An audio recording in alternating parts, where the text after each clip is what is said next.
आई आणि सोनलला मी कसंबसं शांत केलं, पण पुढे जे करणार होतो ते खूप रिस्की होतं. क्राईम होता, पण तो विचार करायचा टाईम नव्हता. म्हणून ते काम मी माझ्या डोक्याने करायचं ठरवलं. मुकेश सुद्धा मैत्रीपोटी माझ्या मदतीला आला आणि नेमिनाथचा काउंटडाऊन सुरू झाला.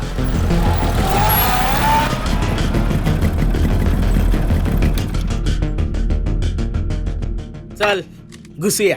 नको, हा चहा घेऊया. काय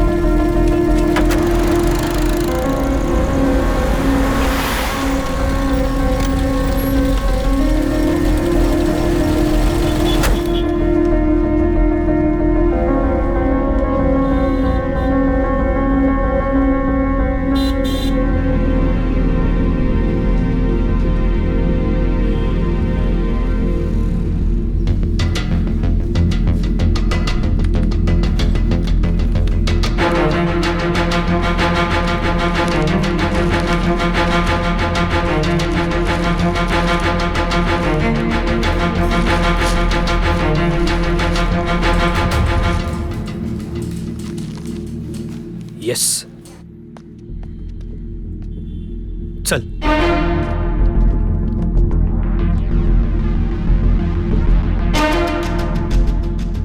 तू इथेच थांब. हा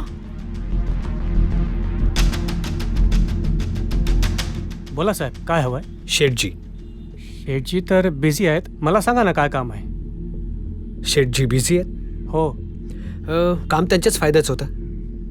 ठीक आहे, आता काय 25 लाखाचं नुकसान होईल. येतो मी. एक मिनिट सर, मी विचारून येतो.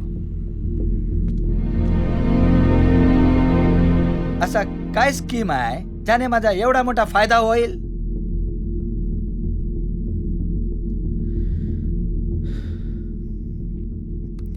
दगडी चाळीतून आलोय. तुम्ही त्यांचे 25 लाख रुपये देणं लागता, त्या बदल्यात ते तुमचं प्रोटेक्शन करतात. ही गोष्ट तुमच्याच फायद्याची आहे ना. हे पा, प्रोटेक्शन आम्हाला काही नकोय. आमचं प्रोटेक्शन आमच्या माणसाकडून आम्ही केलंय. तुम्ही जाऊ शकते. तुला सांगितलं ना, हा असं ऐकणार नाही. हे तर आता ए, काय करतोय? अरे प्रेमाने सुद्धा काम होऊ शकतं. ठेव ठेव लागेल. अहो देऊन टाका 25 लाख रुपये. तुला एकदा सांगितला काय कळत नाही? अहो निदान तुम्ही तुमच्या भविष्याचा तरी विचार करा. आम्ही तर तुमच्या भूतकाळाचा पण विचार केलाय. काही वर्षापूर्वी तुमच्याबद्दल बातमी छापून आली होती. सुप्रसिद्ध सोन्याचे व्यापारी रतनभाई मेहता यांच्या कन्येचा विवाह सोहळा संपन्न. काय सुंदर दिसताय तुम्ही, आणि वहिनी सुद्धा. रतनभाई मेहतांच्या मुलीला तुम्ही काचेचे व्यापारी आहात असं खोटं सांगून फसवलं. तिला प्रेमाच्या जाळ्यात ओढलं आणि लग्न करून घर जावई झालं. ए, काय वार्ता करतो तू? अहो उगाच नाही बोलत, पुरावा माझ्याकडे. हे बघ, याआधी 4 वर्षापूर्वी आलेली ही बातमी. बॉम्बे सेंट्रल मटका बाजारावर मुंबई पोलिसांची धाड. 2 जण फरार तर 1 जण अटकेत. 1 जण म्हणजे नेमिनाथ शहा. म्हणजे तुम्ही ना, नेमिनाथ शहा. पोलीस रेकॉर्ड सुद्धा आहे. हा झाला तुमचा भूतकाळ. आता तुम्हाला वर्तमान काळ दाखवतो.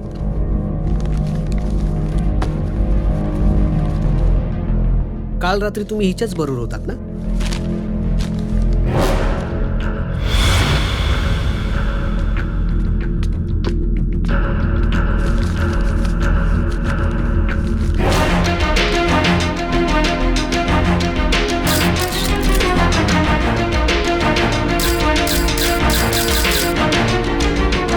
रोज रात्री या मुलीवर तुम्ही लाखभर तरी उडवत असाल. कसं जमतं? हा सगळा पैसा, प्रॉपर्टी, सगळी दुकानं आजही तुमच्या बायकोच्या नावावर आहे. हे सगळे फोटोग्राफ्स घेऊन माझा मित्र तुमच्या बिल्डिंगच्या खाली उभा आहे. हा सगळा ऐवज भाभींच्या हातात लागला तर करोडोंचं नुकसान होण्यापेक्षा 25 लाख गेलेले कधीही परवडले. शेठजी, भविष्याचा विचार करा. तुमच्या फायद्यासाठीच सांगतोय.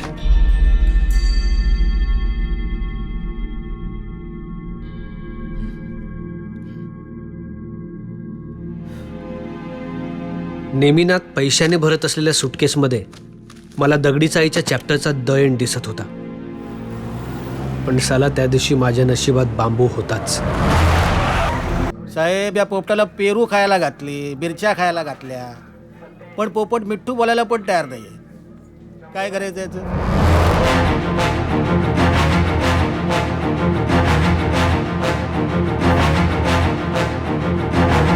चालतंय. जय शंभूनारायण.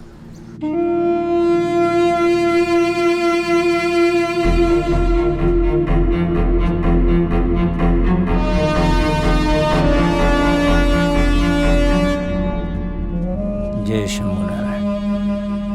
काळाकोट दूध पाजा साप आला. काय सांगितलं होतं टेस्ट करायचं आहे, तुम्ही त्याचे चालायचे वांदे केले. बांबू बांबू हाताला लागला ना की हात थांबतच नाही आपला. आतापर्यंत बरेच चोकली, टिकले सुद्धा नाही. पण हा पोरगा टफ आहे डॅडी. या आता ह्याची काय असं ते आठवण काढत जाऊ अशीच अदनमधनं. येऊ डॅडी. जय शंभूनारायण. जय शंभूनारायण. चंदू चाळीसाठी काम केलं यांनी. आता चाळीचा पोरगा. हो डॅडी, पोरगा कामाचं आहे.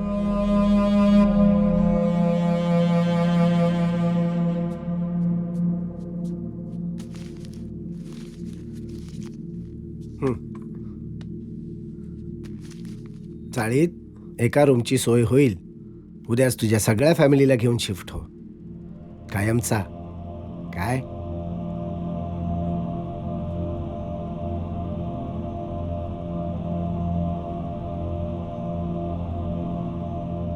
नको. तुमच्या चाळीत आणि माझ्या चाळीत खूप फरक आहे. मी माझ्या चाळीत बरा आहे. मी जे केलं ती शिक्षा होती. मी भोगली. तुम्ही माफ करावं म्हणून.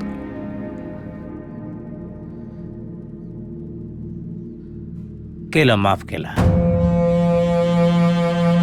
तुला राहायचं तिथं राहा,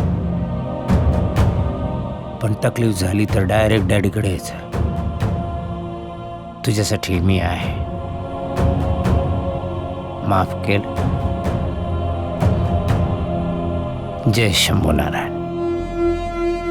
इंस्पेक्टर काले, वो धोबी का ऐसा कुत्ता है जो घर पे भी खाता है और घाट पे भी मुंह मारता है.